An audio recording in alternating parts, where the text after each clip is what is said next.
Hello guys, यो च्यानलमा चाहिँ हैन धेरैले चाहिँ हैन पुरानो भिडियो हेरेर यो भएन त्यो भएन भनेर भएको छ। साच्चै भन्नुपर्दा यो भएन त्यो भएन भन्नुभएको छ भने टेन्सन नगर्नुस् कि अर्को च्यानल छ। यो च्यानल कसरी बनेको तपाईलाई थाहा छ? यो च्यानलमा 3 का भिडियो कसरी गएको थियो थाहा छ? मानव भोलि एक्जाम छ, भोलि एक्जाम छ भनेपछि आज राति हैन, आज 7 बजे 8 बजेतिर मैले एउटा भिडियो हालेको थिएँ। त्यो भिडियो पुरै भाइरल गइरहेको थियो कि भन्नुको 14,000ले अथवा 12,000ले हेरिरहेका थिए कि त्यत्रो हेर्थे कि एउटा भिडियो। आफै सोच्नुहोस्। अनि त्यसपछि मैले भक्क भिडियो हालेको थिएँ कि भनौँ 10वटा 15वटा भिडियो एकै दिनमा लगातार हालेको थिएँ कि आफै सोच्नुहोस्। त्यस्तरी हालेको भिडियो मैले फास्ट राति हैन 12-1 बजेसम्म हालेका भिडियोहरू छन् त्यहाँ। त्यसैले त्यो हतारमा बनाएका भिडियोहरू हो क्या, टोटल्ली मैले हतारमा बनाएका भिडियो। त्यही भएर चाहिँ पुरानो भिडियो एकचोटि हेर्नुहोस् है।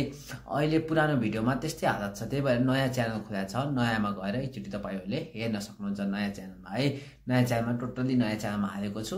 साना कुराहरू बुझ्नु भएन भने पनि तपाईँले कमेन्ट सेक्सनमा सोध्न सक्नुहुन्छ अथवा तपाईँले कतै व्हाट्सएपमा आएर ग्रुपमा एड भएर सोध्न सक्नुहुन्छ।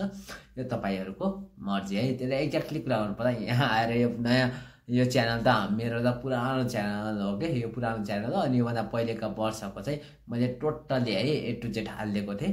त्यति बेला चाहिँ मलाई थाहा भएको कुराहरू टोटल्ली हालिदिएको थिएँ। अनि हतारमा भएको थियो कि एकैचोटि मैले 15वटा 20वटा भिडियो हाल्दा त हतारै हुन्छ नि होइन। मलाई त अहिले भिडियो हाल्नु छ, भोलिको भोलि भिडियो हाल्नु छ भन्ने हुन्छ होइन।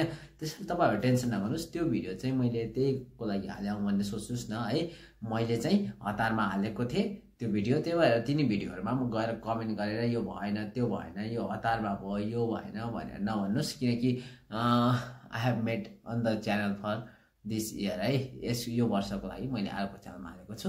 गएर त्यहाँ सब्सक्राइब गर्न सक्नुहुन्छ। तलतिर लिङ्क राखिदिन्छु। हस्, राम्रो इक्जाम दिनुहोस् है, राम्रो इक्जाम पढ्नुहोस्, राम्रो इक्जाम दिनुहोस्। Okay, by guys.